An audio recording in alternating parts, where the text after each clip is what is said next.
Want a naturally lifted and glowing face? Then try this gua sha technique. Hey everyone, welcome to my channel. This is Supriya. ఇవాళ నేను ఫంక్షన్కి వెళ్తున్నాను. ఫంక్షన్కి వెళ్ళే ముందు అదర్ దెన్ మేకప్ బిఫోర్ నా స్కిన్ని నేను ఎలా ప్రెప్ చేస్తానో ఈ వీడియోలో మీకు చూపిస్తాను. నేను ఈ గువాషా తోటి మసాజ్ టెక్నిక్స్ చూపిద్దాం అనుకుంటున్నాను. ఫస్ట్ గువాషాని నీట్గా క్లీన్ చేసుకోవాలి. ఆ తర్వాత మన ఫేస్ని కూడా నీట్గా వాష్ చేసుకోవాలి. ఆ తర్వాత మీ favourite facial oil or any Vaseline moisturisers ఏదైనా అప్లై చేసుకోవచ్చు. నేను ఇక్కడ వ్యాజ్లిన్ పెట్రోలియం జెల్లీ అప్లై చేస్తున్నాను.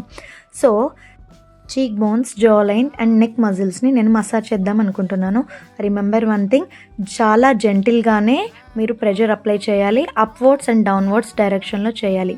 సేమ్ నెక్ దగ్గర చేసినట్లే చీక్ బోన్స్ దగ్గర, జా లైన్ దగ్గర నేను ప్రెషర్ అప్లై చేస్తున్నాను. స్మూత్గా గ్లైడ్ చేస్తున్నాను గువాషా తోటి.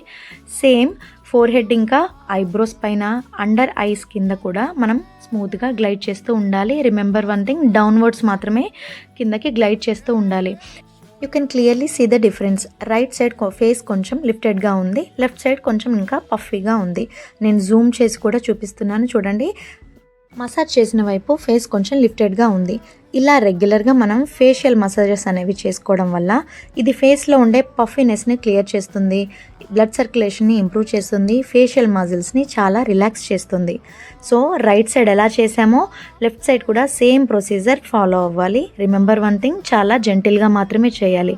ఆ తర్వాత నోస్ ఇంకా లిప్ ఏరియా కూడా మనం మసాజ్ చేస్తూ ఉండాలి.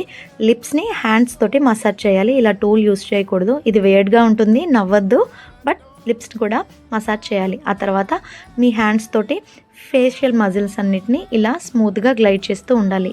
దీనివల్ల ఫేషియల్ మజిల్స్కి చాలా సూతనింగ్ ఎఫెక్ట్ ఉంటుంది. నేను బిగినర్ లెవెల్లోనే ఉన్నాను, ఇంకా మీతో షేర్ చేసుకోవడానికి ట్రై చేస్తాను. Thanks for watching. Follow for more updates.